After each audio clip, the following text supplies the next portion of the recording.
Ya tengan todos ustedes, queridos amigos y amigas, bienvenidos a este canal de YouTube Delta de la Cruz. No se les olvide nuestro like, aquí abajo a la campanita, suscríbanse, échenos la mano. Pues la reunión que tuvo el presidente con los empresarios de Estados Unidos, a su lado el embajador Ken Salazar, Cuitláhuac y el gobernador de Oaxaca. Vamos a escuchar qué les dice López desde el Istmo de Tehuantepec, Veracruz. A ver. Sí, miren, ahí está, desarrollo del Istmo de Tehuantepec, desde Veracruz. Salazar, hemos participado en 3 reuniones con los gobernadores del sureste, con la secretaria de Economía y el canciller. Uno de los temas que analizamos en particular con el secretario de Hacienda fue precisamente el corredor interoceánico del Istmo de Tehuantepec, el cual tiene el potencial de detonar el desarrollo económico, social y digital en la franja que conecta Coatzacoalcos, Veracruz, con Salina Cruz, Oaxaca, y en consecuencia disminuir la migración y el desfase que existe en el sureste en términos de integración y productividad. Asimismo, este proyecto ayudará a consolidar a México como un socio estratégico en facilitación comercial, acelerar una estrategia de integración de las cadenas de suministro globales y mano de obra calificada que atraiga inversiones de manufactura y servicios de otras regiones a México, y a invertir recursos del Estado en infraestructura que a su vez atraiga nuevas inversiones, tanto públicas como privadas. Sabemos que la ejecución exitosa de un proyecto de esta magnitud requiere de una estrategia integral, de capacidad técnica y la asignación de recursos, es decir, necesita la participación y el compromiso de todos. En este sentido, American Chamber seguirá promoviendo el proyecto entre nuestros socios y sus corporativos en Estados Unidos. Seremos embajadores de este proyecto. Estamos ACO porque queremos seguir contribuyendo a la viabilidad de este proyecto con información técnica, mejores prácticas internacionales y el conocimiento de socios expertos en diferentes industrias, que hemos compartido con el secretario Ramírez de la O, con Rafael Marín y su equipo, a quienes les agradecemos la apertura que tuvieron al recibirnos y escucharnos en Palacio Nacional. Creo que es importante que tengan ustedes la información de lo que se está haciendo en el país y en el sureste en especial.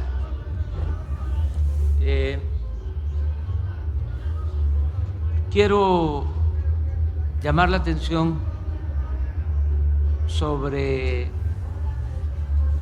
el por qué es importante el que nos integremos en lo económico en América del Norte y como un ideal, como una utopía que se puede convertir en realidad, la integración de toda América, así como en su momento fue la Comunidad Europea y luego la Unión Europea. ¿Por qué no pensar en que se puede dar esta integración regional, estratégica para nuestros países? En cuanto a la integración económica, creo que lo que está sucediendo nos debe de llamar la atención, de cómo hay que contemplar la relación económica, comercial, incluso política, al futuro.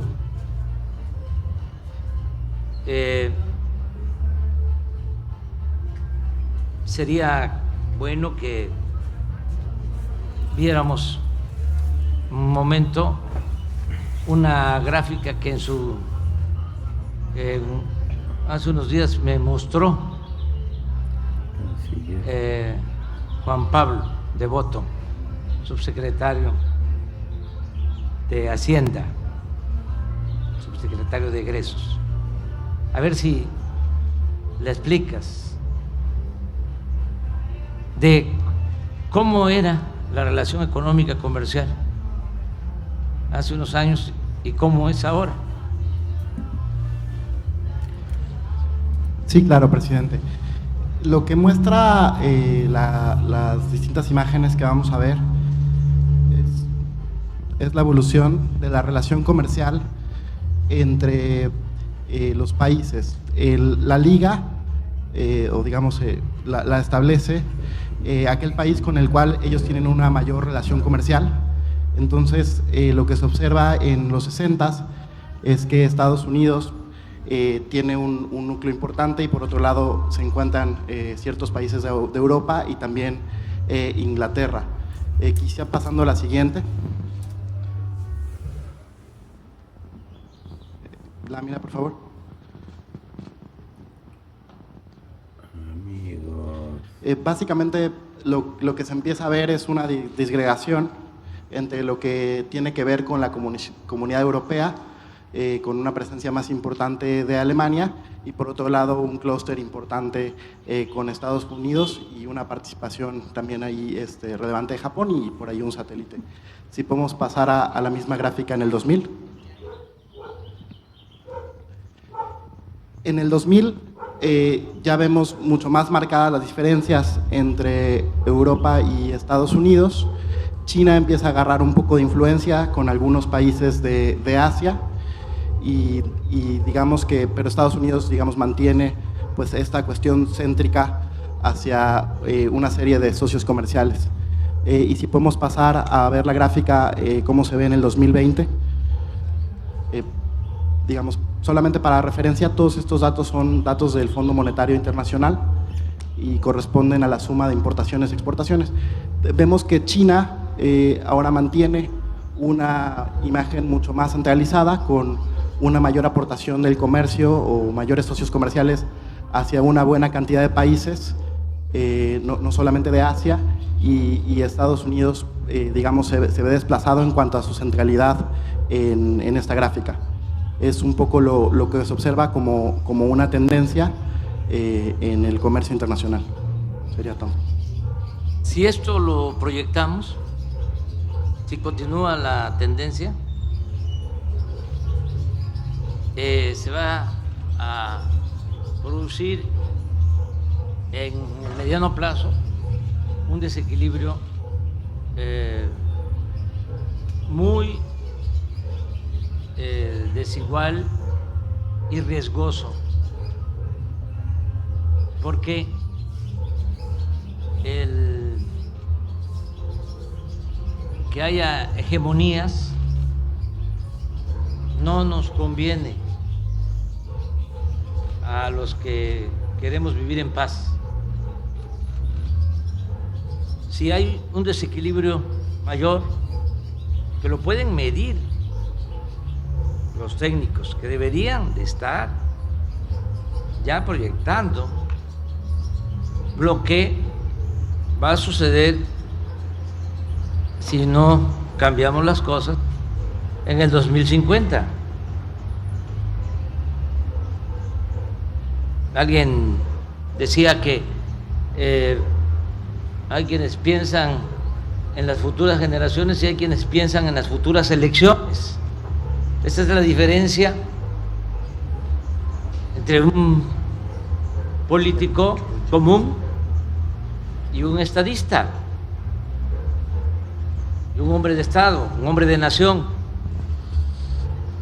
Entonces, si se mantiene ese desequilibrio y no hacemos nada, ¿cómo se buscaría el predominio? Pues a través de lo bélico. Y nosotros no queremos eso.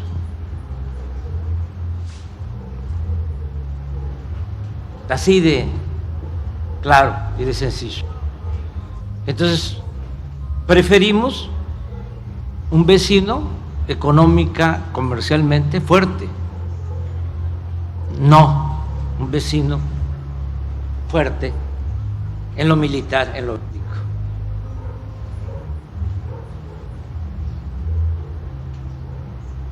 El equilibrio en lo económico y comercial significa estabilidad política. Entonces, creo yo que hay que seguir insistiendo en que debemos de integrarnos con respeto a nuestras soberanías. Es un buen paso el haber renovado el tratado comercial. Yo me siento muy satisfecho con eso, porque cumplí con mi responsabilidad en su momento. No fue fácil el que se le diera continuidad al tratado. Y ahora ya, con este instrumento, tenemos muchas posibilidades para el desarrollo en América del Norte. En lo que corresponde a México, tiene condiciones para la inversión inmejorables. Haciendo a un lado la propaganda política o la politiquería, siempre hablan los hechos y es la realidad la que se va imponiendo. Está creciendo la inversión extranjera en México como nunca, y eso pues es un indicador de que hay futuro para las empresas en México, para el crecimiento económico. Es una región de muchas oportunidades. No puedo comparar, pero ya ustedes podrán imaginar la situación tan difícil por la que están pasando los países hermanos de Europa.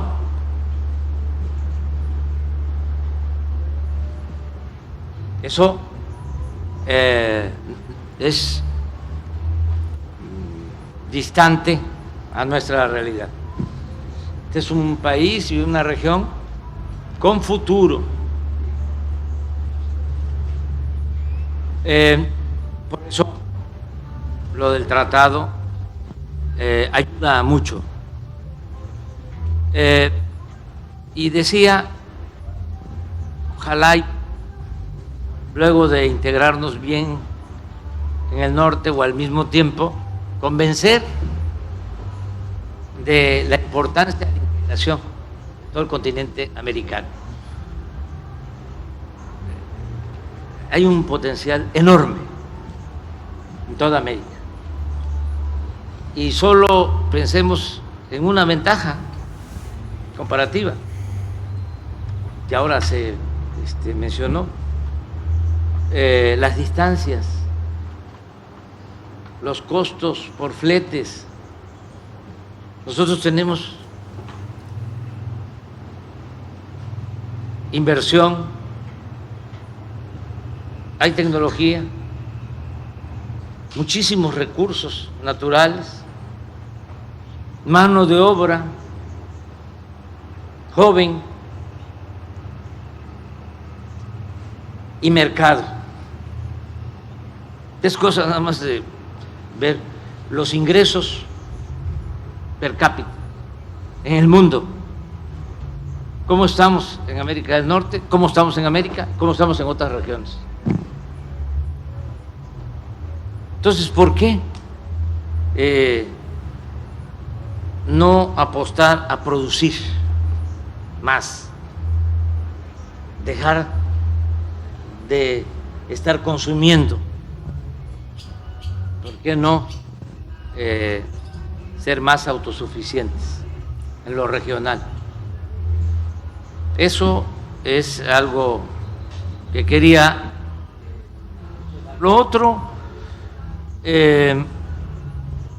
es el equilibrio que estamos buscando en el crecimiento en nuestro país, porque en los últimos tiempos era poco el crecimiento, pero además disparejo.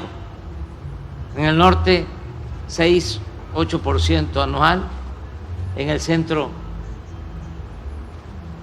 3-4% anual, en el Bajío lo mismo, y en el sur sureste 0 o bajo 0 de crecimiento.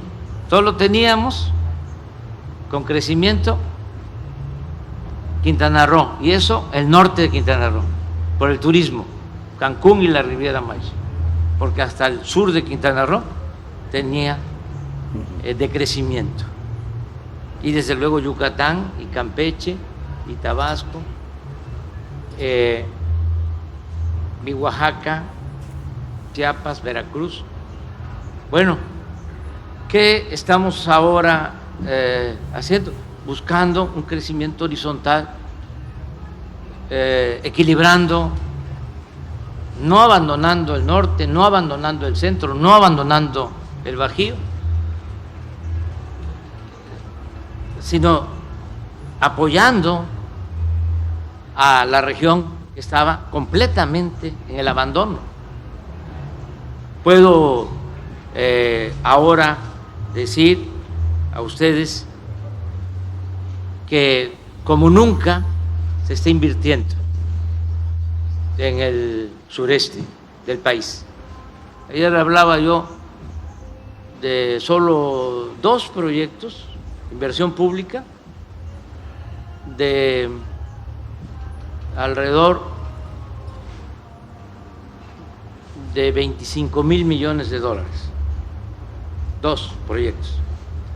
La refinería de Dos Bocas, 9,000 millones de dólares, y el Tren Maya, 13,000 millones de dólares, 1,500 kilómetros para comunicar todo el sureste. Me gustaría que usáramos una de las láminas que presentó, creo que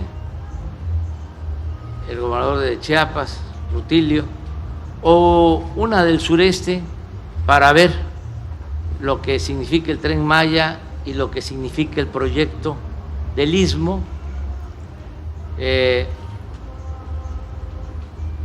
Bueno, esta nos puede ayudar.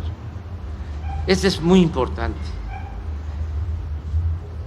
No puedo yo, por honestidad intelectual, no puedo plagiar.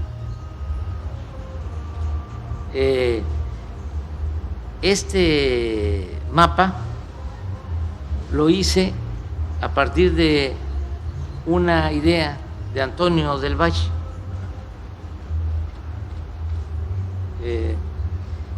Y se los describí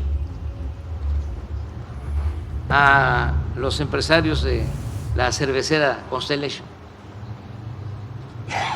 para, pues, no convencerlos, porque ya habían avanzado mucho, de la importancia que tiene el sureste para atender el mercado de la costa este de Estados Unidos. Toda nuestra relación es hacia el norte. A ver si ponen de nuevo el mapa.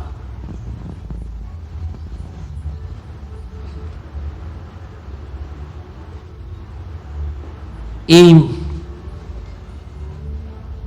podemos abrir mercado. Es hipotético. Ustedes tienen economistas y expertos y podemos demostrar, y se puede convertir la hipótesis en tesis,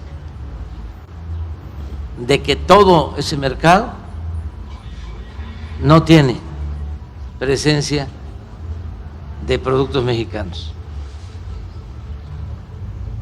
que toda la relación es hacia Texas y California.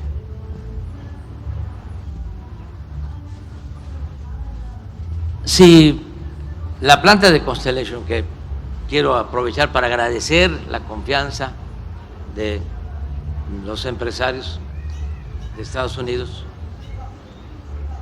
ejemplares, empresarios,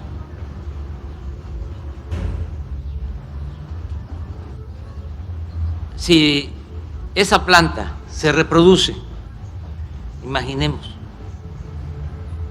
y se pone otra igual en el Istmo, y se pone otra igual allá en la desembocadura del río Sumacinta, donde lo que sobra es agua, es el río más grande de México, tendrían para atender todo el mercado de la costa este. Estamos hablando hacia futuro. Bueno, el proyecto del Istmo tiene ese propósito. Ustedes,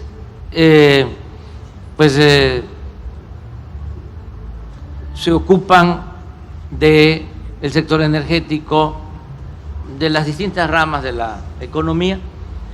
En todos los casos hay oportunidades. La creación de los 10 corredores o parques industriales en el Istmo tiene muchas ventajas en la industria petrolera, en el gas. Imaginen, volvemos a lo mismo. Ahora Europa padeciendo por la dependencia del gas de Rusia. Y aunque se les quiera ayudar mandándoles gas, que hay suficiente en Texas, pues no hay plantas de licuefacción.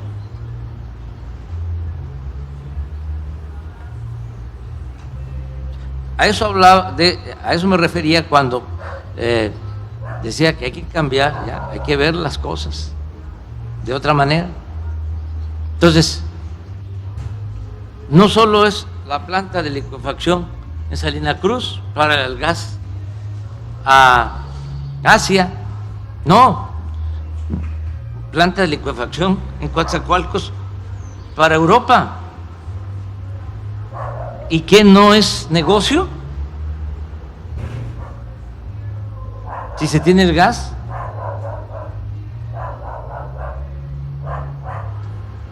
Y una regasificadora en Europa,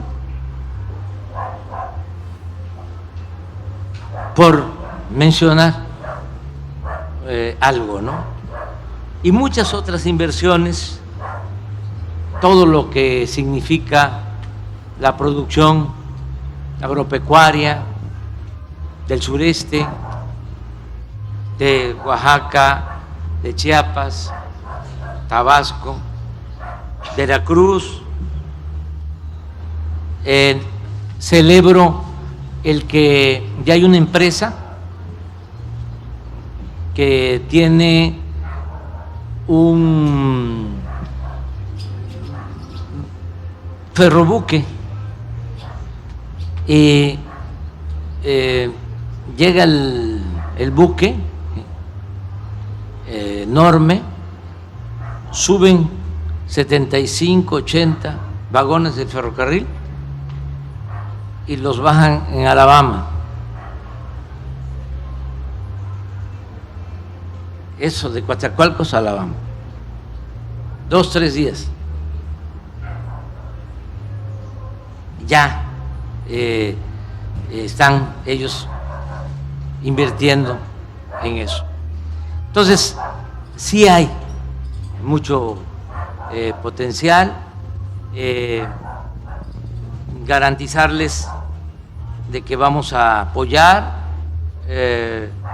en todo, nos importa mucho la inversión. Nosotros queremos combatir la pobreza. Ese es el propósito central. Y estamos avanzando porque estamos combatiendo al mismo tiempo la corrupción. Porque siempre lo he dicho, la corrupción es lo que ha dado al traste con todo. Eso es lo que más nos dañó en México. No fue una pandemia, una peste. Es la causa principal, la corrupción, de la desigualdad económica y social. Es lo que produjo mucha desigualdad, mucha pobreza, y fue lo que nos llevó a la inseguridad y a la violencia. Entonces, estamos combatiendo la corrupción y esto nos está permitiendo liberar muchos fondos para el desarrollo, porque no solo hay que combatir la corrupción por razones de índole moral, sino porque se liberan muchos fondos para el desarrollo. Les puedo poner ejemplos. ¿Por qué se pudo hacer el aeropuerto de la Ciudad de México? Bueno, porque estaba estimado en 300,000 millones, lo hicimos en 75,000.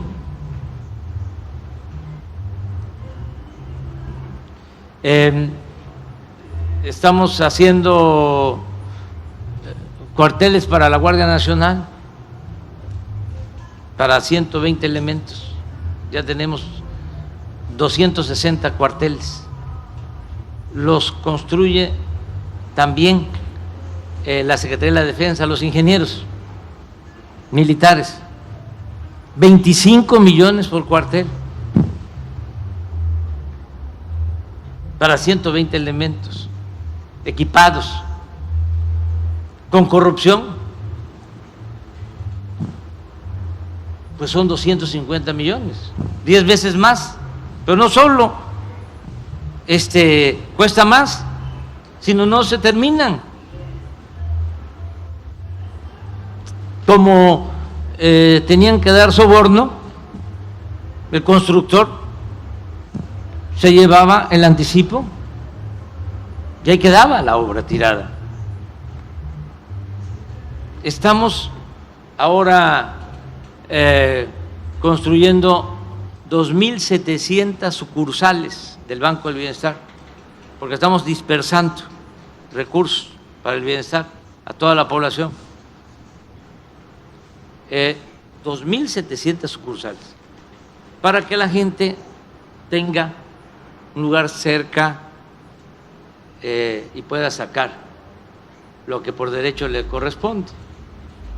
Bueno, cada sucursal del Banco del Bienestar, 5 millones de pesos. Y así podría poner más ejemplos.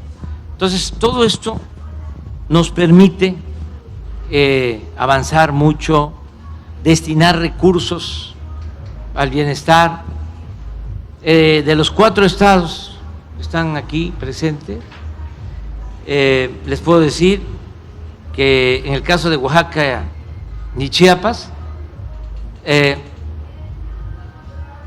el 100% de los hogares se recibe cuando menos un programa, un apoyo. El que no recibe un apoyo porque es adulto mayor y tiene una pensión, porque ya la pensión en México es un derecho universal, están beneficiándose 10.500.000 adultos mayores de 65 años, que mes con mes están recibiendo. Y ya se elevó este derecho a rango constitucional. Esté quien esté en el futuro en el gobierno, se tiene que mantener este apoyo. Entonces, en el caso de Oaxaca y Chiapas, 100% de los hogares. Y hoy hablaba yo en la mañana sobre Veracruz, que tiene un poco más de 8 millones de habitantes, también más de 2 millones de hogares, el 95% de los hogares recibe cuando menos un apoyo para el bienestar. En el caso de Tabasco, 90-95%. Los que tienen atención preferente en todo el país son 3 estados, los más pobres: Chiapas, Oaxaca y Guerrero. Si revisamos sobre los programas sociales, son los que tienen más atención.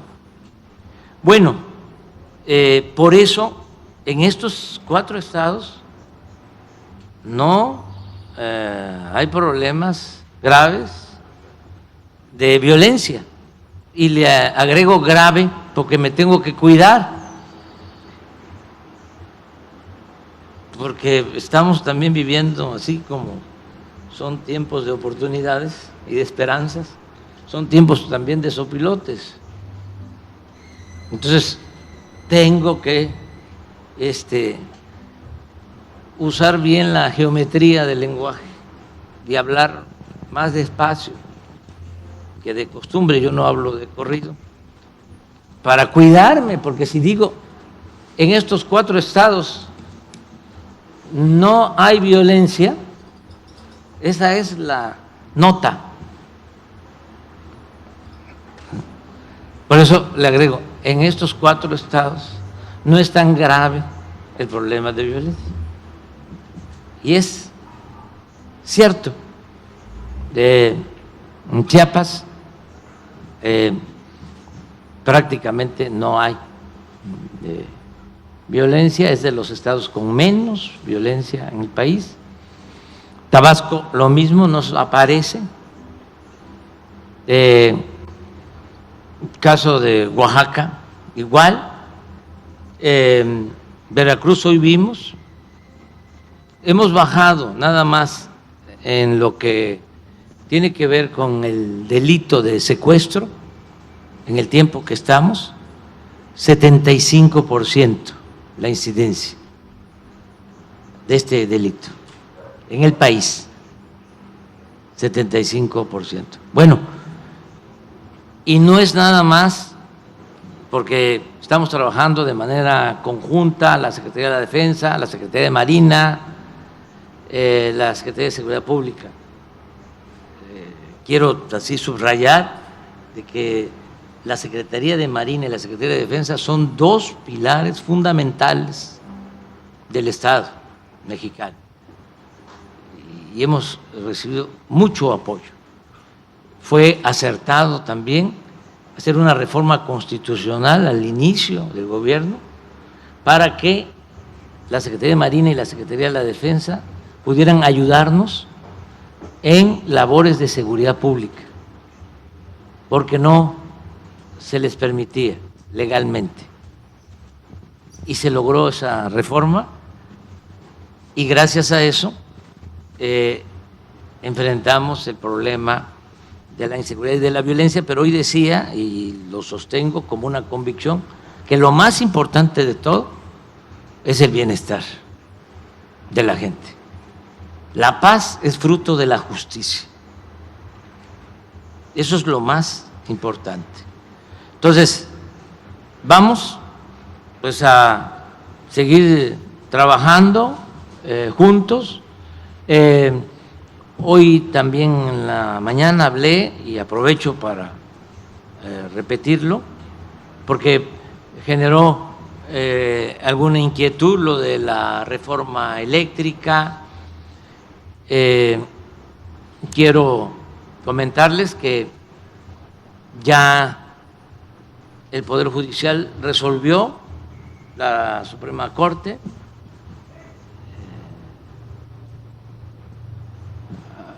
no dejo de señalar de que hay un auténtico Estado de Derecho, como nunca.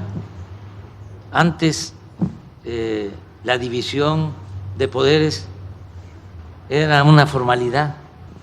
El poder de los poderes era el Ejecutivo y en especial el presidente. Los otros poderes eran apéndices. Ya no es así. Entonces, ahora, con independencia completa, el Poder Judicial resolvió sobre este asunto, y antes de proceder legalmente, estamos abriendo la posibilidad al diálogo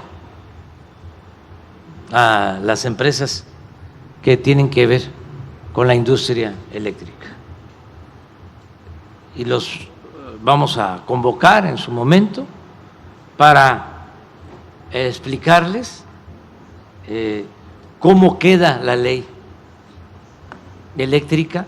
Estoy incluso recomendando que los abogados de las empresas ya se aboquen al análisis de lo que es la nueva ley eléctrica, que las empresas tengan buenos asesores, porque también suele pasar que los abogados o otros profesionales, no todos, desde luego, no quiero generalizar, por quedar bien o por mantener sus asesorías, engañan a empresas diciéndoles: no se preocupe, no hay problema, nos podemos amparar.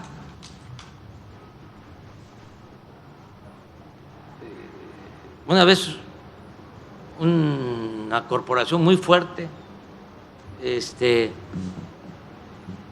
tenía un problema fiscal, y hablé con el presidente del Consejo de Administración, porque lo conocí así en una reunión y nos caímos bien.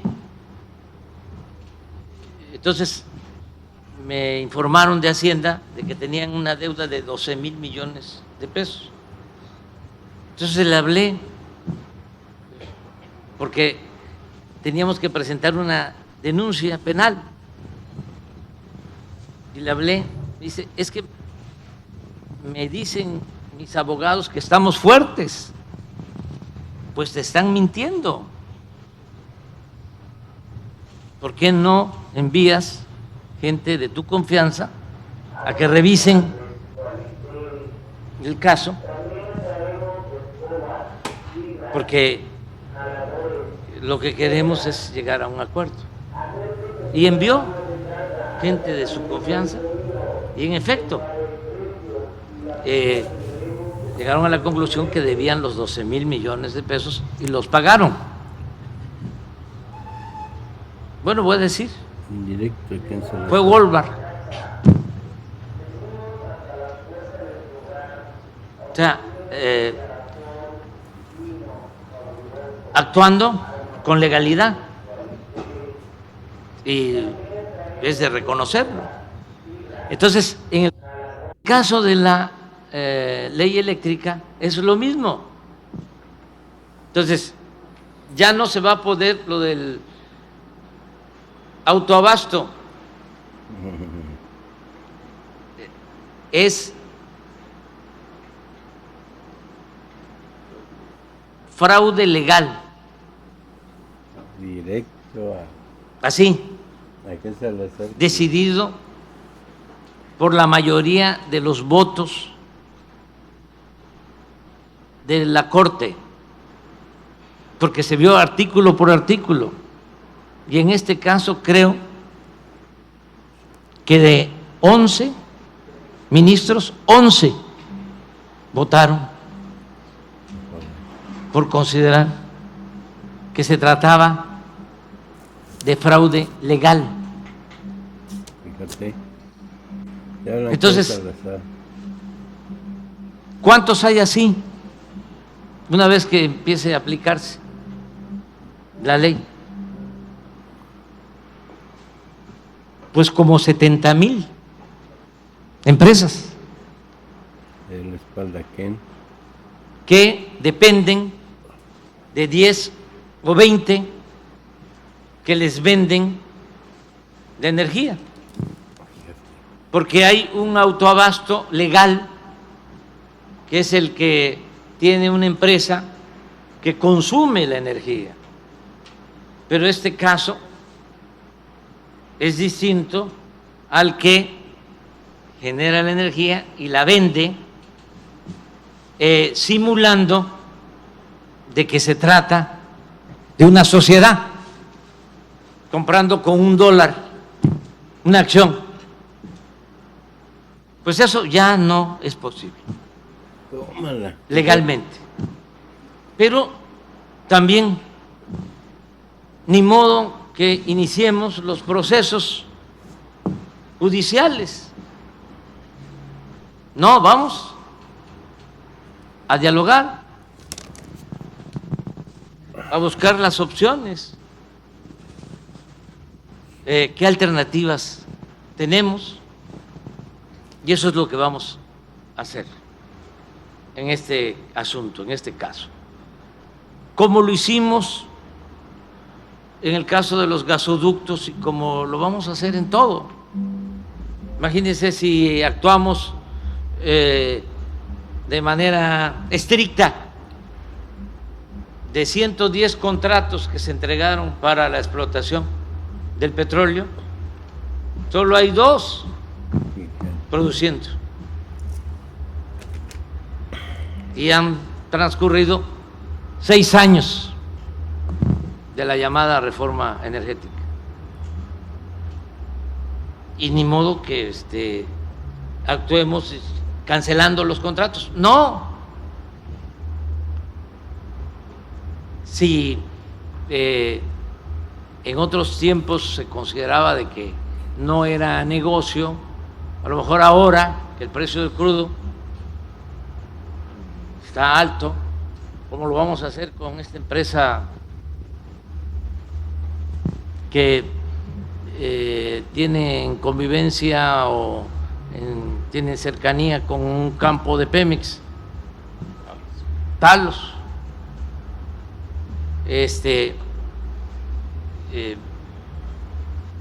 Queremos que inviertan, ya está el contrato, sin ningún problema, pero sí también la única condición es de que se invierta, porque si llegamos a un acuerdo, Pemex y Talos, hablando con toda franqueza, para que ellos extraigan petróleo, es un campo que tiene capacidad para extraer hasta 150,000 barriles diarios, y ya está explorado, ya está para empezar a producir en 1 año, año y medio. Pero hacemos el acuerdo Y resulta que Talos lo que hace es que vende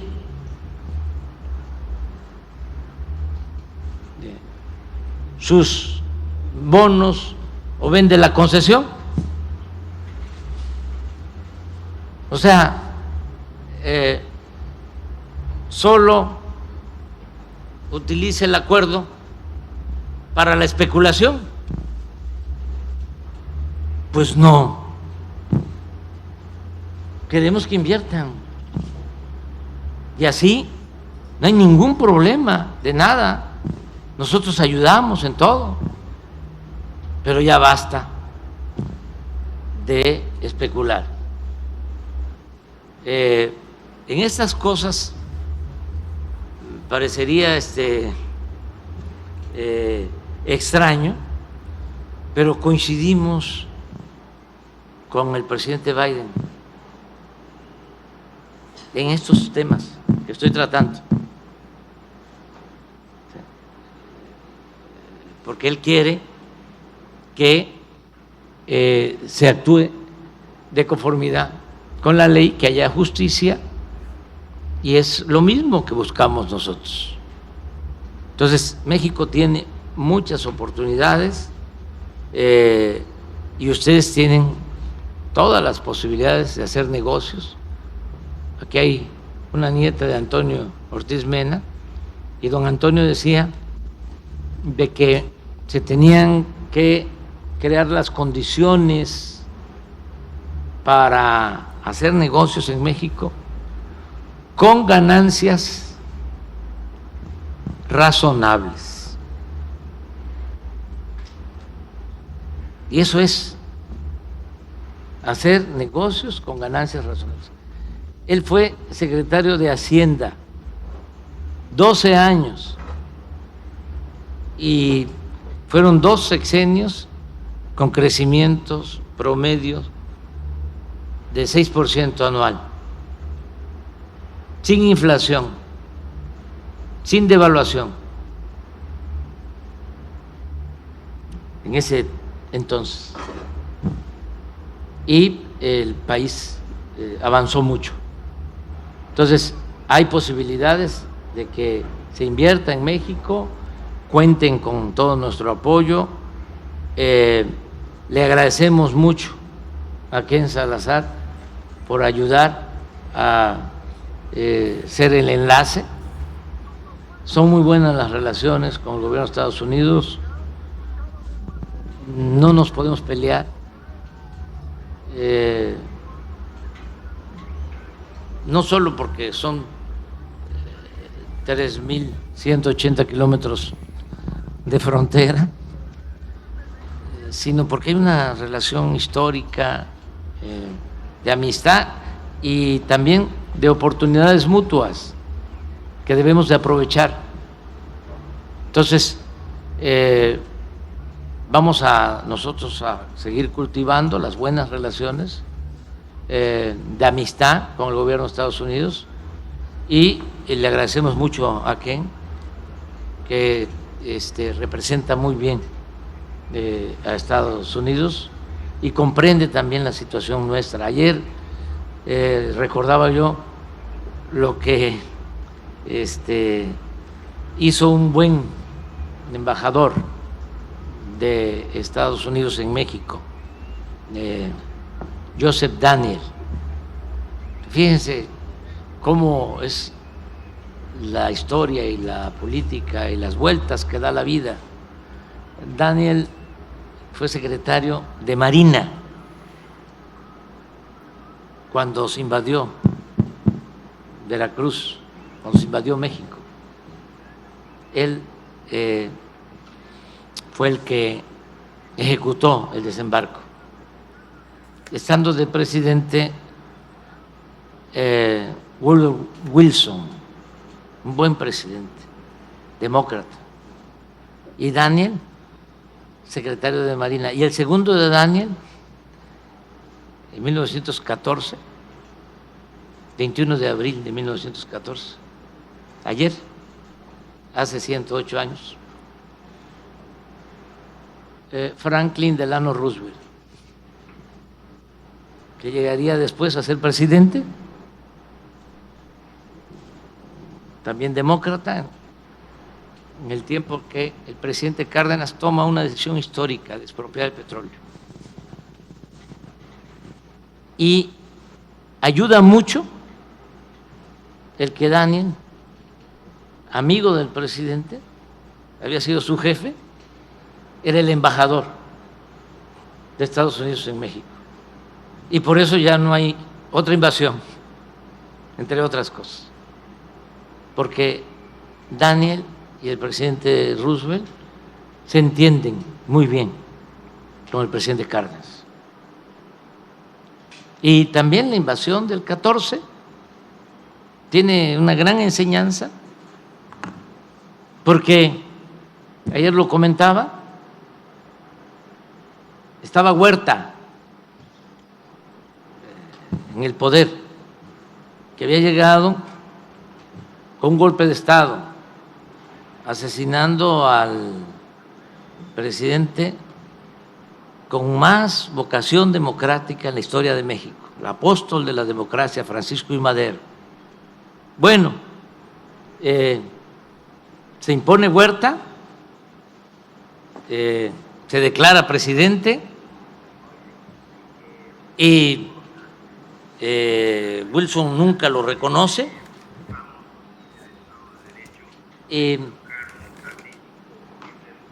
Invaden México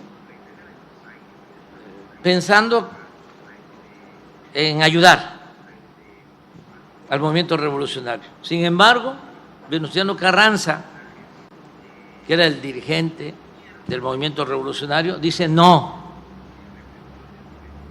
con toda la autoridad moral de Venustiano Carranza, porque fue el único gobernador que cuando se proclama presidente Huerta dice no acepto el golpe de Estado y organiza la resistencia, y así surge nuestro ejército. Se constituye el ejército actual. Bueno, aún con la diferencia profunda con Huerta, Carranza dice no, porque no están ustedes autorizados a invadir. Todos somos iguales. No puede haber un país que se erija en hegemonía, en potencia, invada a otro. Y esa misma doctrina la aplica al año cuando también entra el ejército estadounidense por el norte a perseguir a otro adversario de Carranza, a Villa. Y aún así dice el señor Carranza, no. Y queda establecida esa doctrina. Por eso, sin aspavientos, sin exageraciones, cuando se da la invasión de Rusia a Ucrania, nosotros decimos, no estamos de acuerdo con ninguna invasión, porque nosotros las hemos padecido. Ahora, afortunadamente, con Estados Unidos y con todos los pueblos y los gobiernos del mundo, tenemos buenas relaciones. Y más aquí con Ken, embajador respetuoso de nuestra soberanía, como lo es el presidente Biden, respetuoso de nuestra soberanía. Muchas gracias. Pues ahí está lo que dice el presidente López Obrador ante Ken Salazar sobre, porque hay dentro de las 20 empresas que están con el autoabasto son de Estados Unidos también. Está Enel de Italia, está esta de Iberdrola de España Y pues ante lo que había hecho, ¿no? El Ken Salazar con el Movimiento Ciudadano, PRI, PAN y PRD, y la reunión que tuvo para que votaran en contra de la reforma eléctrica en el Congreso, y que repitieron como loro en una conferencia los PRIAN RDMC, y pues aquí les da lo tunde fuerte.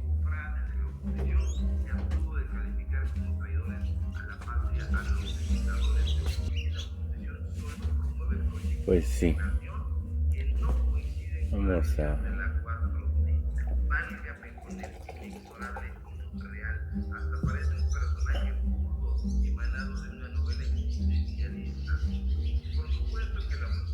Ahí hay agua. Se trata de una caterva que han cometido delitos de alta traición, que es, no lo olvidemos, público memorioso, un delito que consiste en cometer un acto de extrema deslealtad respecto a un país bajo jefe de Estado.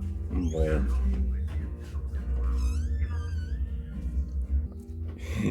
Creo que están realmente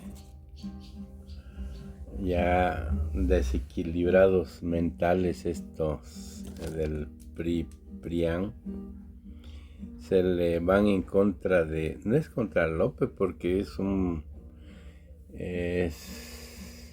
delito del fuero común, le corresponde al gobernador, el del GoberTikTok, Samuel García. Y ahora mira, resulta que PRI-PAN exige justicia en el caso de Devani Escobar y arremeten contra ALNO. Qué manera de defender a Dante Delgado. Tanto los priistas como panistas acusan a López. Pues sí, pues ¿quién gobierna Nuevo León? ¿Qué prometió Samuel cuando en la toma de posesión? Defender y hacer valer los derechos del pueblo, defenderlo. Entonces ahora vienen estos pedazos de mugre, remedo de hombre, los prianistas. Buenos días, los diputados del TRI. Estamos en el pleno de la Cámara. Pues ahí está, voto en contra. Diputada federal de Oaxaca.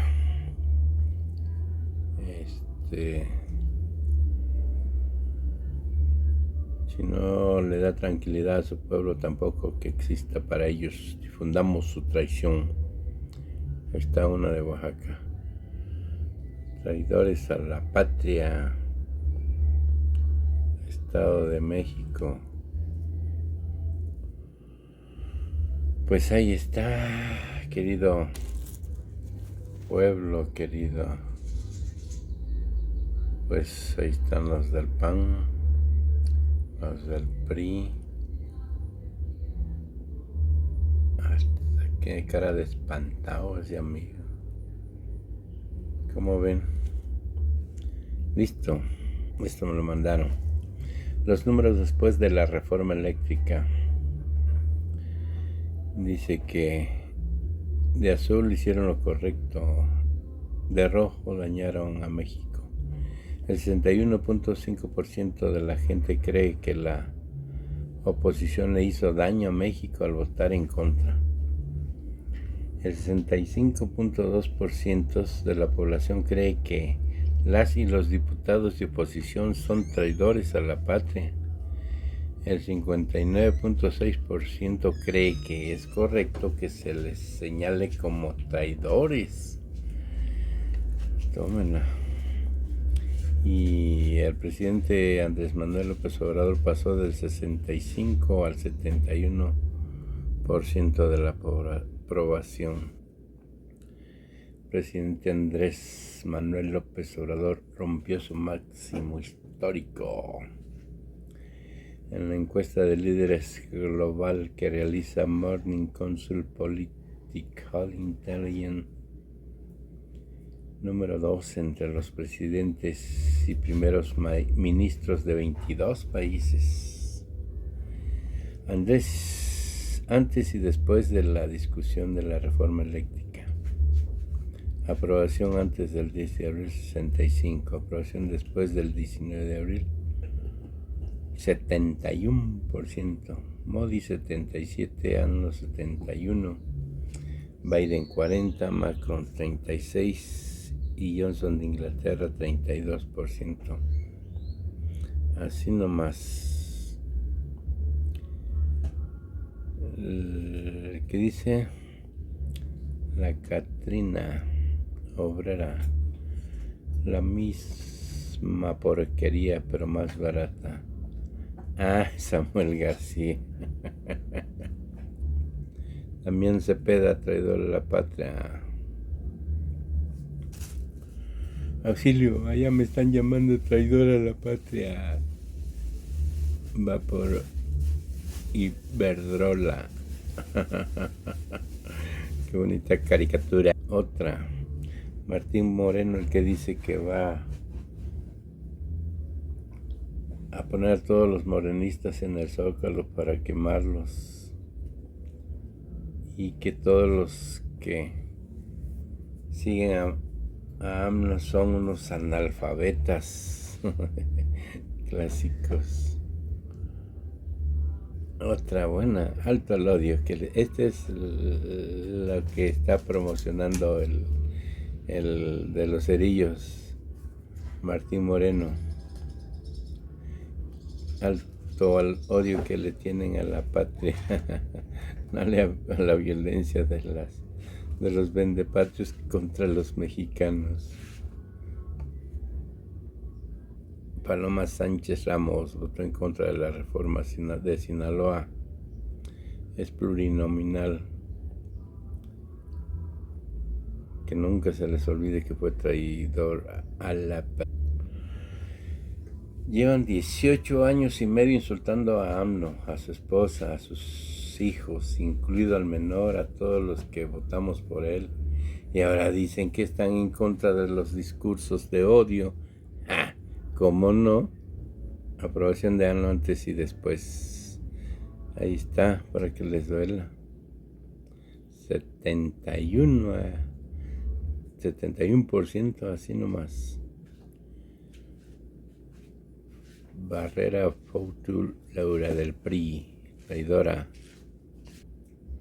Decir la verdad no es fomentar el odio.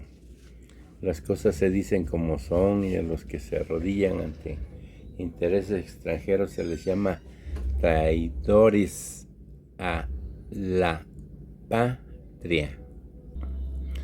Caray, ahí está Lord Nopal, alias Montaje. Se me olvidó su nombre. Lord Montaje, Loret. Bueno, pues nos vemos último día de vacaciones. Disfruten hasta lo último. Ya están saliendo algunos, ¿no? Hasta luego.